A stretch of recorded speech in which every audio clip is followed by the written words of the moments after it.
Hello दोस्तों, स्वागत है आपका मेरे YouTube चैनल हरिराम की कहानियाँ में। दोस्तों, अगर आपको भी कहानियाँ सुनना पसंद है तो मेरे YouTube चैनल को ज़रूर सब्सक्राइब करें। दोस्तों, आज ये कहानी लेकर आया हूँ चुड़ैल का बदला। दोस्तों, चलिए शुरू करते हैं आज की कहानी। एक बहुत ही सुंदर गांव था जिसका नाम था वीरनगर।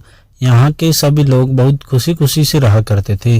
गांव में सभी कुछ अच्छा चल रहा था और इसी बीच अमेरिका से एक फैमिली अपने पुश्तैनी घर में रहने आती है। उस परिवार में पति पत्नी और उनका एक छोटा बेटा था जो हवेली में रहने आए थे। उनके पूर्वज इसी गांव में रहा करते थे, लेकिन अब लगभग 70 साल बाद वो उनके कुछ वारिस इस गांव में वापस आए थे। सभी के आते ही गांव वालों में खुशी की लहर दौड़ पड़ी, क्योंकि यह फैमिली कोई और नहीं बल्कि इसी गांव के रहने वाले एक पुराने जमींदार की थी और गांव वाले उनकी बहुत इज्जत करते थे। सब कुछ ठीक चल रहा था, लेकिन अचानक एक दिन इस परिवार के बच्चे की तबीयत अचानक बिगड़ने लगती है। सभी को लगता है कि मौसम का परिवर्तन हुआ होगा, लेकिन बात तो कुछ और ही थी। धीरे धीरे लड़के का चेहरा नीला पड़ने लगा और आनन फानन में परिवार ने एक डॉक्टर को बुलाया और डॉक्टर को कुछ भी समझ नहीं आया। उसने पास में ही बने एक हॉस्पिटल में उन्हें स्वास्थ्य परीक्षण के लिए आमंत्रित किया ताकि बच्चे की बीमारी का पता लगाया जा सके। परिवार ने डॉक्टर की सलाह के अनुसार हॉस्पिटल जाना जरूरी समझा। सारे परीक्षण होने के बाद भी उन्हें कुछ हासिल नहीं हुआ। जैसे ही सारा परिवार गांव पहुंचा तो गांव के एक बुजुर्ग ने बच्चे की हालत देखकर उनसे कहा कि आप इसे लेकर ओझा के पास क्यों नहीं जाते। आज भी गांव में पुराने रीति रिवाजों के अनुसार झाड़ फूंक करने वाले की प्रथा कायम है।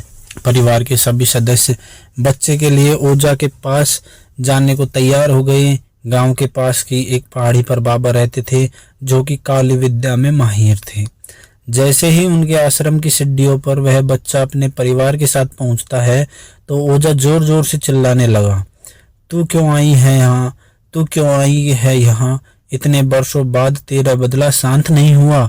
यह सब सुनकर बच्चे के माता पिता और गांव वाले दहशत में आ गए। उन्हें कुछ समझ नहीं आया कि बाबा को इतना क्रोध क्यों आ रहा है, जबकि उन्हें अभी तक कोई बात नहीं बताई थी। लेकिन बाबा तो काली माया में पारंगत थे, इस वजह से उन्हें रूहानी ताकतों को पहचानना आता था। सभी लोग आश्रम में प्रवेश किया, लेकिन बाबा ने केवल सबको बाहर रोककर बच्चे को अपने पास आने को कहा। बच्चे की हालत बहुत खराब थी, उसकी आंखें लाल हो चुकी थी, उसका पूरा शरीर नीला दिखाई पड़ रहा था और उसके शरीर का तापमान आम बुखार से कहीं ज्यादा था।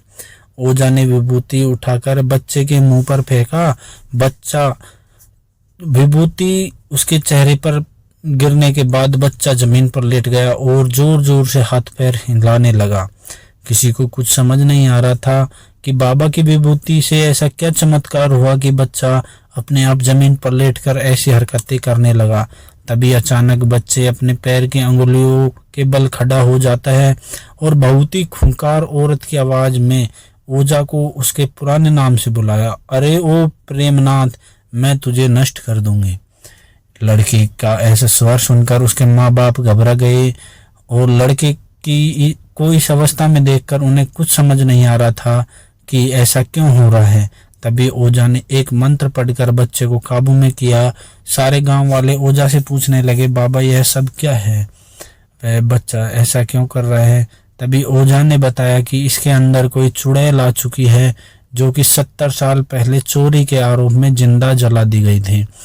उसे ऐसी सजा देने वाला और कोई नहीं बल्कि इसी बच्चे के दादाजी थे और वह चुड़ैल अपना बदला लेने के लिए आई है, क्योंकि वह गर्भवती अवस्था में जिंदा जलाई गई थी और उसकी कोख में पल रहा मासूम बच्चा भी जल गया। इसी वजह से वह उस वंश के बच्चे को दर्दनाक मौत देना चाहती थी ताकि उसका बदला पूरा हो सके। ये सारी कहानी जानने के बाद उसके परिवार वाले ओझा के सामने गिड़गिड़ाने लगे और अपने बच्चे की जान की भीख मांगने लगे। तभी ओझा ने अपनी घोर तपस्वी शक्ति मंत्रों का उच्चारण के साथ उस चुड़ैल को मासूम के बच्चे के शरीर से बाहर निकाल दिया और कुछ ही क्षणों में बच्चा सामान्य हो गया। उसका जो नीला शरीर पड़ रहा था वो भी ठीक हो गया और जो उसका शरीर का तापमान था वो भी ठीक हो गया। लेकिन दोस्तों कहते हैं कि जब कोई चुड़ैल बनती है तो वह बदला लेने के लिए जरूर आती है। दोस्तों अगर आपको कहानी अच्छी लगी तो मेरे YouTube चैनल को जरूर सब्सक्राइब करें।